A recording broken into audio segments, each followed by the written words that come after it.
እሷ እርቃኗን ለመደነስ ስትወጣ ባልኮል የፈዘዙ የወንዶች አይኖች ከመጠን በላይ ይፈጣሉ። አንድ ቀን የተለመደውን የመድረክ ስራዋን ሰርታ ወደ ቤቷ ስትሄድ በድቅድቅ ጨለማ በድንገት በአንድ ሰው ታገተች። በሌን ሎንግ ላይ የተፈጸመው ወንጀል መፍትሄ ሳያገኝ ብዙ ንጹሃን ሰለባ ሆኑም። በፍጹም ይደረስበታል ተብሎ ያልተገመተው ወንጀለኛ እንዴት በቁጥጥር ስር ሊውል ቻለም? ሂደቱን በዛሬው የወንጀል ታሪካችን በዝርዝር እንመለከተዋለን። አብራችሁን ቆዩም።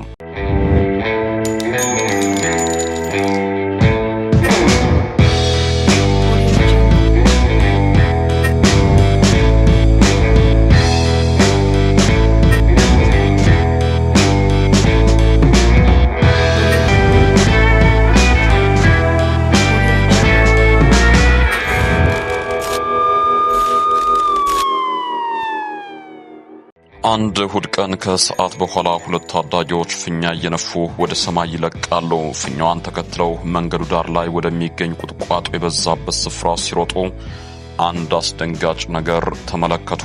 ወጣት ሴት ሁለት እጇ ወደ ኋላ ታስሮ እርቃኗን በገመድ ታንቃ ትጥላለች። እንደ ባለሙያዎች እምነት ወጣቷ ከመገደሏ በፊት ከባድ ጥቃት ደርሶባት ነበር። ፖሊስ በምርመራው ወጣቷ ገና 20 ዓመቷ እንደሆነና የምሽት ቤት ዳንሰኛ እንደሆነች በተጨማሪም ስሟ ሌን ሎንግ እንደምትባል አረጋገጠም።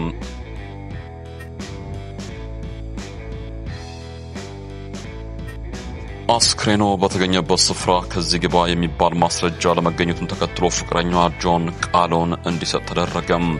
ምንም እንኳ አብረው የሚኖሩ ቢሆንም ፍቅረኛዋ ጆን ለ3 ቀን ያህል ቤት አለመምጣቷን እያወቀ ጠፋች ብሎ ሪፖርት አለማድረጉ ፖሊስን አስገርሟል። እሱ እንደሰጠው የእምነት ክህደት ቃል ከሆነ ከፍቅረኛው ሌን ጋር በጠፋችበት ዕለት ተጋጭተው ነበር። የጸቡ መንስኤ ደግሞ ወንድ የተባለ ሁሉ ሌሊት ላይ ስልኳ ላይ የደወለ የፍቅር ጥያቄ ስለሚያቀርብላት ስራዋን እንድትተው ይፈልግ ስለነበር ነው። ይህ በእንዲህ እያለ ከ2 ሳምንት በኋላ ደግሞ በአንድ ጫካ ውስጥ በተመሳሳይ መልኩ ሁለት እጇ ወደ ኋላ ታስሮ እርቃኗን ተጥላ አንዲት ወጣት ሴት ተገኘች።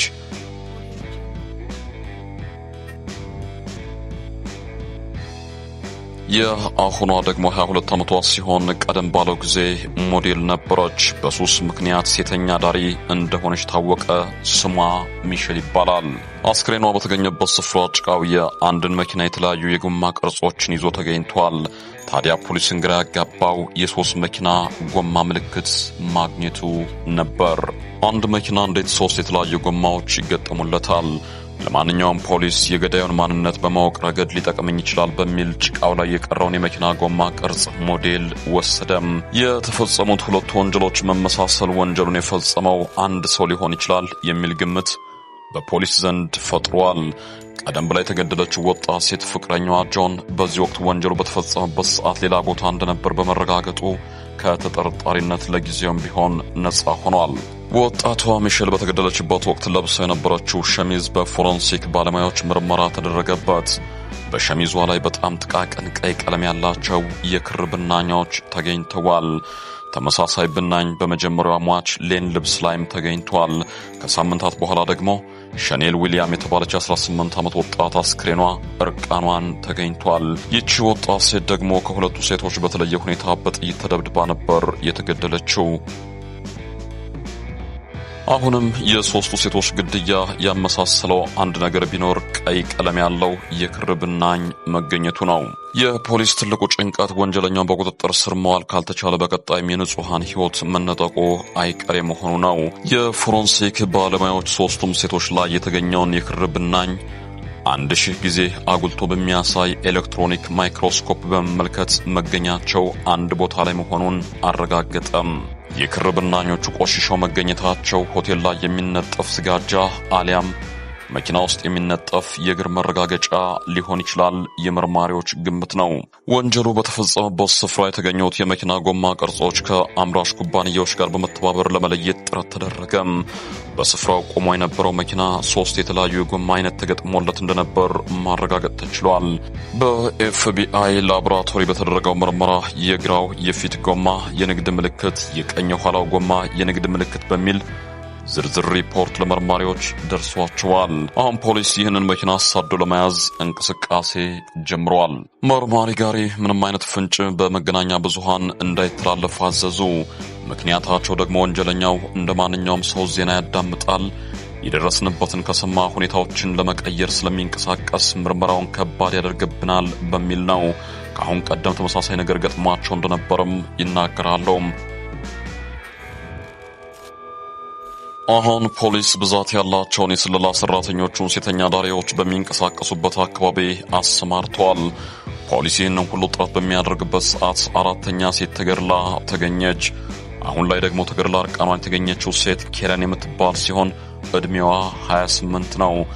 ፖሊስ ባሰባሰበው ማስረጃ መሰረት ኬረን ሴተኛ ዳሪ የሆነችው ለሱስ የሚሆን ገንዘብ ለማግኘት በመፈለግ ነው። የኬረን ልብስ በፎረንሲክ ባለሙያዎች ሲመረመር ልክ ቀደም ብለው እንደተገደሉት ሴቶች በሷ ልብስ ላይም ቀይ የክር ብናኞች ተገኝተዋል። ገዳዩ ከዚህ ግባ የሚባል ፍንጭ አለመተው ሁኔታውን በጣም አስቸጋሪ አድርገውታል። በእርግጥ ሱስ ሲበዛ መሰሪ ነው ይላሉ የጨነቃቸው መርማሪዎች። በዚህ ሁኔታ ላይ ያሉ ደግሞ አንዲት ወጣት ሴት ሀገር ሰላም ብላ ከምሽት ሽፍት ስራዋ ወጥታ ወደ ቤቷ በብስክሌቷ ስትሄድ አሳቻ ስፍራ ላይ አድፍጦ የጠብቃት የነበረ ሰው ብስክሌቷ ላይ ያለች ገፍትሮ ከጣላት በኋላ በፀጉሯ እየጎተተ መኪና ውስጥ አስገባት። እሷ ሊዛ ትባላለች።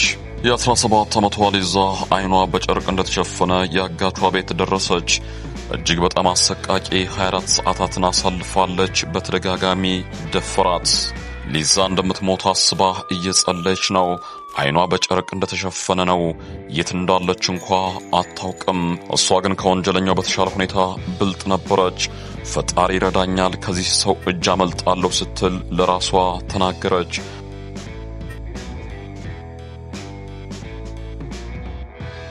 ሊዛ አይኗ እንደተሸፈነ መታጠቢያ ቤት የመሄድ ዕድል አገኘች። መታጠቢያ ቤት ያገኘችውን ዕቃ ሁሉ በደንብ በእጇ ዳሰሰችው። ምክንያቷ የጣት የመዳፏ አሻራዎች እዛ እንዲገኝ ትፈልጋለች። ድንገት እንኳ ብሞት እዛ ቤት ውስጥ እንደነበርኩ ፖሊስ እንዲያውቅልኝ ነበር ትላለች ብልጧ ሊዛ።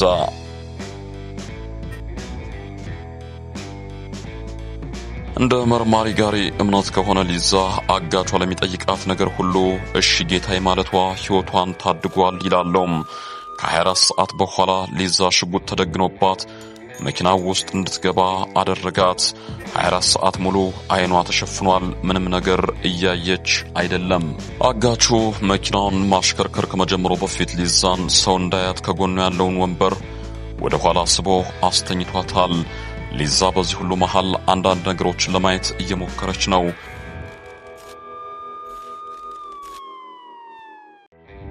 በተኛችበት ትንሽ ጭላንጭል ሆቴል ተመለከተች። አሁንም ማየቷን ስትቀጥል የመኪናው ዳሽቦርድ ላይ ማግነም የሚል ጽሑፍ ተመለከተችና ቀጠለች። የእግር መረጋገጫው ቀይ ነው። በድንገት መኪናው ቆመም። አጋቹ ወረደም።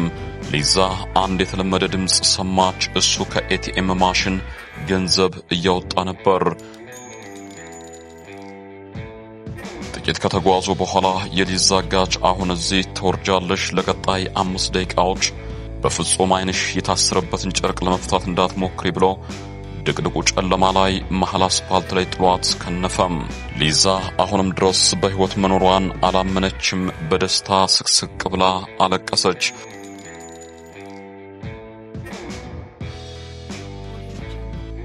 ሊዛ ወዲያውኑ ወደ ሆስፒታል ተወስዳ የጤና ምርመራ ተደረገላት። የእግር መረጋገጫው ላይ ሲረገጥ የቆየው ልብሷ ደግሞ ለፎረንሲክ ባለሙያዎች ተላከም። ገና ሊዛ ከሆስፒታል ሳትወጣ ሌላ እርቃኗን የተገደለች ሴት አስክሬን መገኘቱ ለፖሊስ ሪፖርት ተደረገም። የዚህ ሴት ልብስም ለምርመራ ተላከም። ሁለቱም ሴቶች ልብስ ላይ ቀይ የክር ብናኞች ተገኙ። መርማሪ ጋሪ ይህ ነፍሰ ገዳይ ወንጀለኛ እጅ ውስጥ የገባችን ሴት በሕይወት ይለቃል ብለን አስበል ስለማናቅ የሊዛ በሕይወት መገኘት ለማመን ከብዶን ነበር ይላሉም።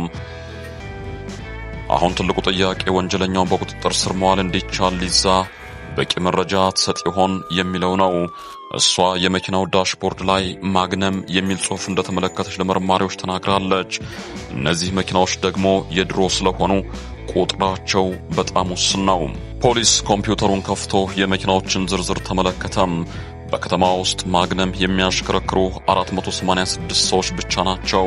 ሊዛ ከመለቀቋ ጥቂት ደቂቃዎች በፊት አጋቹ ከኤቲኤም ማሽን ገንዘብ አውጥቶ እንደነበር ቃሏን ስለሰጠች ህዳር 4 ሊዛ በጠቀሰችው ሰዓት አካባቢ ገንዘብ ማን አወጣ የሚለውን ስም ማግነም መኪና ካለው ሰው ስም ጋር አነጻጸሩ። ሮበርት ሎንግ የተባለ ሰው ሆኖ ተገኘም። ሮበርት ሎንግ ህዳር 4 ሌሊት ላይ ገንዘብ አውጥቷል። በዛ ላይ ደግሞ ማግነም መኪና በስሙ ተመዝግቧል። ሮበርት ሎንግ የኤክስሬ ማሽን ቴክኒሻን ሲሆን እድሜው 31 ነው።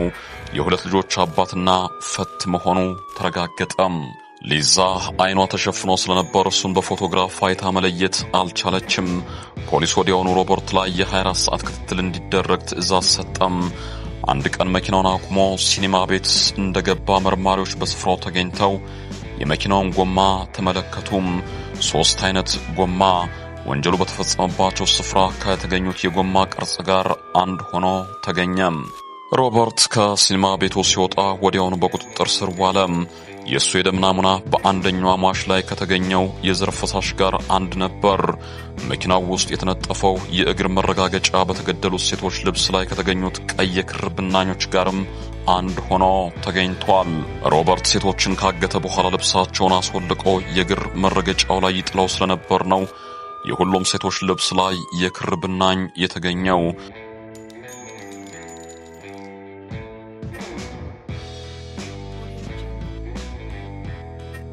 እሱ በቂ ማስረጃ እንደተሰበሰበበት ሲናገረው ፖሊስ ያልደረሰባቸውን ሌሎች ግድያዎችንም ተናዘዘም።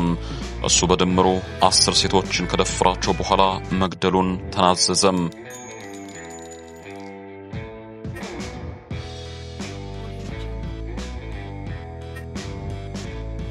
በህይወት የተረፈችው የ17 ዓመቷ ሊዛ ብቻ ነበረች። እሷም ከራሷ ህይወት ባለፈ የሌሎችን ሴቶች ህይወት ታድጋለች።